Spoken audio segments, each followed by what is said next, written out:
Eu fiquei ligando para você no seu telefone de noite, até umas 11 horas da noite, quando eu peguei no sono, cochilei, aí acordei de madrugada e falei, não vou ligar de novo, mas felizmente localizamos o nosso Ian Boechat, que estava sem contato e saindo de Kiev, ou da região de Kiev. Bom dia. Bom dia, Datena. Você sabe que aquela expressão em casa de ferreiro, espeto de pau, às vezes é verdadeira, né?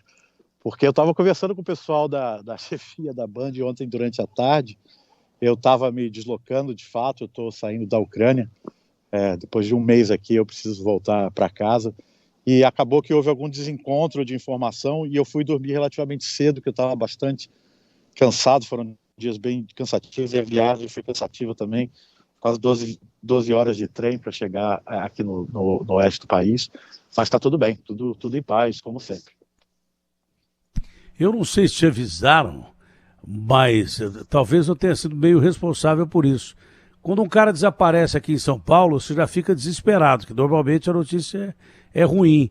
Quando um cara desaparece em zona de guerra como a Ucrânia, a gente fica mais preocupado ainda, porque sabe que você é o único jornalista brasileiro que teve em lugares que ninguém teve, em zona de guerra. Eu fiz um estardalhaço terrível para vocês, encontram o Ian. Eu não sei se te avisaram, mas sou meio que responsável por isso, viu? Eu fiquei sabendo hoje pela manhã, mas nesses locais, às vezes, tá tendo, é normal ficar sem conexão, né? Porque às vezes cai a conexão, às vezes cai a energia. O que eu faço, eu tenho uma espécie de um sinalizador por GPS que não precisa de internet, e algumas pessoas ficam me monitorando, então eles conseguem ver por onde eu estou passando, porque eu fico mandando um sinal a cada 2 segundos, entende? Mas é relativamente normal, mas é preocupante mesmo, eu entendo exatamente. Quem vai saber que o sinal é você mesmo ou alguém que pegou seu telefone? E desses locais também costumam cair bombas, né? Desses locais de guerra. Então a gente ficou desesperado aqui, mas graças a Deus você está muito bem. Vai voltar ao Brasil depois desse trabalho excepcional quando, Ian? Olha, eu vou voltar no domingo, já estou aqui no oeste do país, vou gastar mais uns 2 dias aqui, porque eu quero fazer um trabalho que eu não tinha feito ainda, acompanhando os funerais dos soldados, porque muitos soldados são aqui dessa região, sabe, da Atena. Durante esses 8 anos de conflito no leste do país, a Ucrânia usava muitos soldados daqui e poucos soldados lá do leste do país. Eu me lembro em 2018, eu fiquei junto com um batalhão lá na linha de frente, e só tinha um soldado, um oficial que era da região leste, o resto todos daqui. Então tem muitos funerais aqui, né? Muitos soldados que estão sendo enterrados aqui. Hoje eu fui em um, amanhã eu vou em outro, mas eu volto para o Brasil, no domingo eu pego um voo para retornar a São Paulo. Ufa, graças a Deus. Trabalho cumprido, retorno à base, como dizia um antigo amigo meu. Agora, Ian, desse momento, eu não sei, as notícias são muito desencontradas, né? Mas o Zelensky chegou a admitir alguma possibilidade de que as negociações para a paz estão se adiantando, estão prevendo o final do conflito ou para abril ou começo de maio. Você é confiante assim ou não? Olha, Datena, eu não sou um super especialista em estratégia militar e nem tenho fontes de alta cúpula no Kremlin, né? Mas observando daqui, a impressão que dá é que Vladimir Putin quer um acordo e Vladimir Putin parece não querer tomar Kiev, sabe? Apesar da pressão toda que ele está colocando na região periférica da cidade, e agora, nesses últimos 2 dias, com ataques dentro da capital, a impressão que dá é de que ele está tentando botar pressão para conseguir chegar a um acordo. E isso talvez seja o mais inteligente nesse momento, porque ele atingiu talvez o seu maior objetivo, que era tomar conta de toda a parte este do país, leste do país, que pega aquele trecho entre a Rússia e a Crimeia, vai conseguir expandir bastante o território na região do Donbass, provavelmente ele vai conseguir controlar quase todo o Donbass, e não vai precisar enfrentar uma população que é anti-russa, digamos assim, historicamente, como é aqui no oeste e parte de Kiev, né? Então, como eu digo, às vezes precisa de bar, tá? Porque eu não tenho elementos suficientes para poder dizer isso. Mas eu acho que sim, eu acho que está caminhando para se para chegar a um acordo, e Vladimir Putin vai conseguir atingir seus objetivos no final. Eu perguntei mais sobre as notícias que circulam por aí, se são as mesmas que a gente tem aqui, que estaria caminhando para um acordo de paz. E me lembrei muito de que você disse que os russos respeitam muito a cidade de Kiev, né? Há um respeito por parte da Rússia em relação, histórico respeito, desde a época dos czares lá e daí por diante, pela capital da Ucrânia. Não é isso, Ian? Kiev tem uma participação fundamental na história da formação do povo russo, se a gente pode chamar assim, né? Kiev, o Putin gosta de chamar Kiev como a mãe de todas as cidades russas. Afinal de contas, Datena, foi de Kiev que saíram os primeiros, digamos, conquistadores em direção ao leste, e foram montar, e aí criaram Moscou, criaram São Petersburgo, enfim. O Kiev Rus, o primeiro estado eslávico do mundo, nasce em Kiev e vai se expandir para o que hoje é a Rússia, né? Ao longo de 1000 anos, russos e ucranianos, digamos assim, foram partes indeléveis de um mesmo povo, né? Houve um pequeno hiato depois da Revolução de 17, em que a Ucrânia declarou independência, mas a capital não era nem Kiev, era Kharkiv naquele momento, né?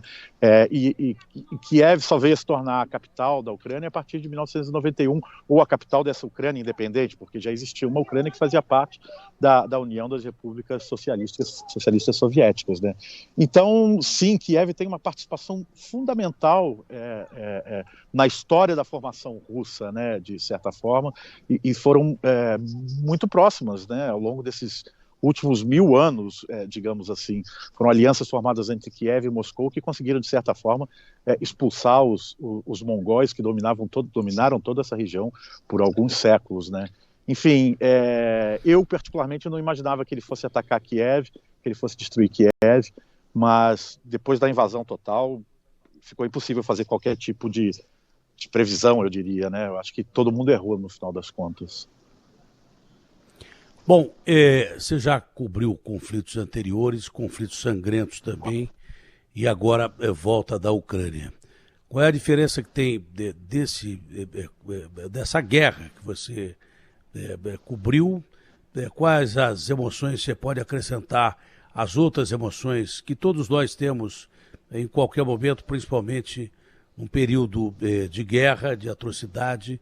Toda guerra, qual seja o objetivo, é estúpida, mas o que é que isso acrescentou em você como ser humano e em você como profissional? Até eu acho que essa é uma guerra de extrema importância e muito simbólica e histórica por diferentes elementos geopolíticos e elementos históricos também. Nos últimos 20 anos, os conflitos armados se deram basicamente no mundo pobre, digamos assim, né? No Oriente Médio, na África, em alguns países da Ásia Central. Essa é a primeira vez desde a Segunda Guerra que a gente tem um conflito às portas do mundo rico, digamos assim, né? A Ucrânia não é um país desenvolvido, mas é um país que está nas portas da União Europeia. Então, esse é um conflito muito interessante por essas questões todas, por ver e perceber como a questão dos refugiados é tratada de forma distinta na União Europeia dos refugiados de outros países, como há uma sensibilização muito grande do Ocidente com os refugiados ou com as vítimas civis daqui, que às vezes a gente não vê. Por exemplo, eu tive na Etiópia no ano passado, cobri extensamente a crise dos refugiados lá e a guerra mesmo.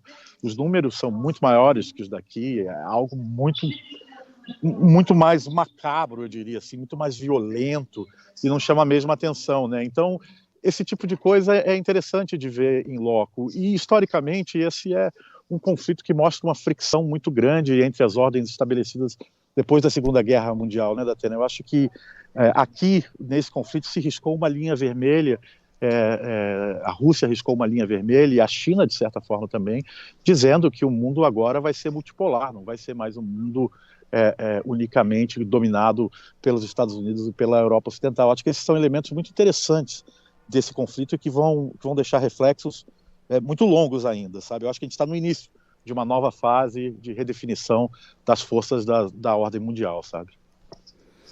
E nós nunca estivemos tão próximos de um conflito mundial, de uma terceira guerra mundial, convencional ou não, mais convencional do que nuclear, porque é uma guerra que não pode ser vencida, mas a gente nunca esteve tão perto de uma terceira guerra mundial. E nunca o medo do ser humano foi tão exposto de uma outra guerra que atingisse o mundo inteiro do que agora. Acho que é um momento de um divisor de águas, o mundo para pensar. É claro que China e Rússia demonstraram o potencial que tem, demonstraram que não querem mais domínio americano e pronto, acabou.